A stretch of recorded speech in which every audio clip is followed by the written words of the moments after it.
মুক্তিযুদ্ধে গণহত্যার বিষয়ে ক্ষমা চাওয়া, সম্পদ ফেরত দেওয়া সহ ৭১-এর অমীমাংসিত বিভিন্ন বিষয়ে পাকিস্তানের সঙ্গে আলোচনা হয়েছে বলে জানিয়েছেন পররাষ্ট্র সচিব মোহাম্মদ জসিমউদ্দিন।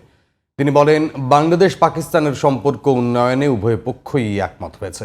বিকেলে পররাষ্ট্র মন্ত্রণালয়ে ব্রিফিংয়ে তিনি এসব কথা বলেন। আরও জানাচ্ছেন শাহরিয়ার বাঁধন।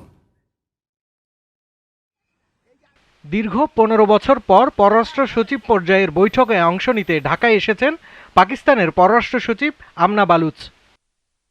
পাকিস্তান বাংলাদেশের সম্পর্ক উন্নয়নে বৃহস্পতিবার সকালে আমনা বালুচ রাষ্ট্রীয় অতিথি ভবন পদ্মায় দ্বিপক্ষীয় আলোচনায় বসেন পররাষ্ট্র সচিব মোহাম্মদ জসিমউদ্দিনের সঙ্গে। এরপর পররাষ্ট্র মন্ত্রণালয়ে পৌঁছান পাকিস্তান সরকারের এই প্রতিনিধি। বৈঠক করেন পররাষ্ট্র উপদেষ্টা মোহাম্মদ তৌহিদ হোসেনের সঙ্গে।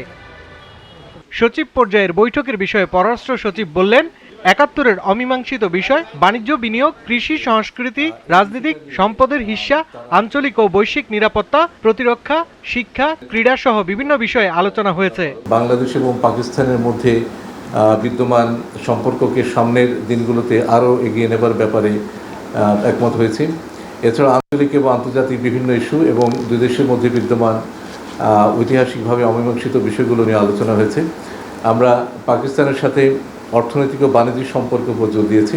এছাড়া আমি পাকিস্তানের সাথে আগে যেমনটা বলেছি, বিদ্যমান ঐতিহাসিকভাবে অমীমাংসিত বিষয়গুলো উত্থাপন করেছি, যেমন আটকে পড়া পাকিস্তানিদের প্রত্যাবাসন, অবিভাজিত সম্পদে বাংলাদেশের ন্যায্য হিস্যা প্রদান, 1970 সালের ঘূর্ণিঝড়ে ক্ষতিগ্রস্তদের জন্য প্রেরিত বিদেশি সাহায্যের অর্থ হস্তান্তর এবং 1971 সালে পাকিস্তানের তৎকালীন সশস্ত্র বাহিনী কর্তৃক সংঘটিত গণহত্যার জন্য আনুষ্ঠানিকভাবে ক্ষমা চাওয়া।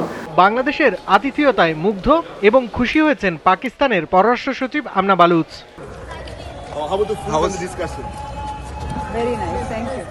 শাহরিয়ার বাঁধন, জিটিভি নিউজ, ঢাকা।